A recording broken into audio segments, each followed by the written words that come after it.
ठरलं तर मगच्या येणाऱ्या भागामध्ये आपण पाहणार आहोत की सुभेदारांच्या घरात नवरात्रीचे पूजन झालेलं असतं, तेव्हा सायली प्रतिमाला तिच्या घरी घेऊन जायला बघत असते. तिचे पूजन करायच्या वेळी प्रतिमाला काही गोष्टीची आठवण यायला लागते. पूजा करायच्या वेळी ज्या गोष्टी करायच्या होती तिला आठवायला लागतात. लहानपणी तन्वी या गोष्टी आवडीने करायची, आता करत नाही. तेव्हा पूर्णाई बोलते, लहानपणी तन्वी सगळ्या गोष्टी करायची, सांगायची वेळ पडायची नाही. हल्ली तन्वी काही गोष्टी करत नाही आणि तिला या गोष्टीची आवडच नाही.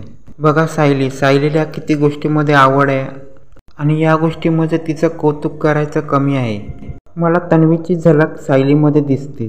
कल्पना आणि पूर्णाई बोलते, लहानपणी तन्वी जशी उत्साहाने भाग घेते तशी सायली घेते. तेव्हा प्रतिमा सांगते, आपण दोघं छान पूजन करूया. तेव्हा तिथे प्रिया येते. तेव्हा प्रिया बोलते, मी करू का ऍक्टिंग करायला लागते. तिने सगळं ऐकलेलं असतं. तेव्हा इथे प्रिया सांगते, मला पण काही काम द्या. इथे सायली आणि प्रतिमा सुभेदारांच्या घरी घटस्थापना करायला येतात. सुभेदारांच्या घरी घटस्थापना झाल्यानंतर सगळे किल्लेदारांच्या घरी निघतात. रविराजांना खूप आनंद झाला असतो, कारण की इतक्या वर्षानंतर प्रतिमाला घटस्थापनेची पूजा करायला भेटत असते. इथे प्रतिमा किल्लेदारांना सांगते, इथे आल्यापासून मला सगळं पॉझिटिव्ह वाटतं आणि इथे आल्यापासून मला असं खूप आनंदी वाटतं. इथल्या काही गोष्टी आवडतात, इथल्या ठेवलेल्या आठवणी आवडतात, इथली लहानपणीची तन्वी आवडते. तेव्हा अश्विन बोलतो, प्रतिमाला काय गोष्टी आठवत असतील आणि तिला इथे आवडत असेल तर तिला इथे राहू द्या. तेव्हा प्रतिमा बोलते, मी इथे एकटी राहू शकत नाही, माझ्याबरोबर जर सायलीला ठेवलं तर मी इथे राहू शकते. तेव्हा इथे प्रियाची जळफळाट होते. ती म्हणते का ही माझी आई आहे आणि ही सायलीला ठेवायला बघते, ही मला कधीच मान द्यायला मागत नाही. तेव्हा प्रिया रविराजांना म्हणते, आई असं का करते, ही माझ्यावर का राहायला बघत नाही. तेव्हा रविराज बोलते, तुला इथं कोणी न राहण्यासाठी सांगितलं आहे का, तू इथे हक्काने राहा. सायली बोलते, प्रतिमा त्याला तुम्हाला जर आवडत असेल तर मी ते राहू शकते. फायनली ते प्रतिमा त्या सायली बरोबर राहण्यास तयार होते आणि प्रतिमा त्या आणि सायली दोघी तिकडे राहतात. आणि प्रतिमा त्या फायनली एक अनाउन्समेंट करते, मला लहानपणीची तन्वी आठवते आणि लहानपणीच्या तन्वीमध्ये जे गुण आहेत ते मला सायलीमध्ये दिसतात आणि मला यामध्ये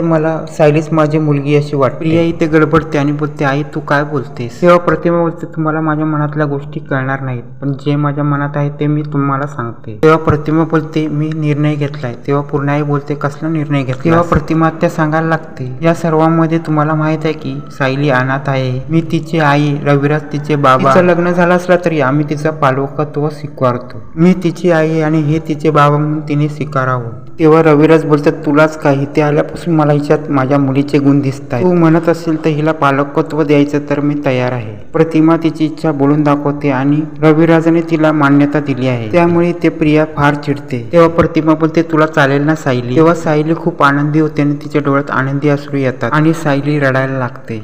आणि अशा प्रकारे नवरात्रीमध्ये प्रतिमाने खूप मोठा निर्णय घेतलेला आहे आणि प्रतिमाच्या या निर्णयामुळे प्रियाला झटका बसलेला आहे. तेव्हा बाकीच्यांनाही आश्चर्य वाटतं, रविराजांनाही आश्चर्य वाटतं. रविराज म्हणतात, जी गोष्ट आपल्याला वाटते तीच प्रतिमाला वाटते. आणि रविराज प्रतिमाची ही गोष्ट मान्य केल्यानंतर आता चांगला ट्विस्ट येणार आहे.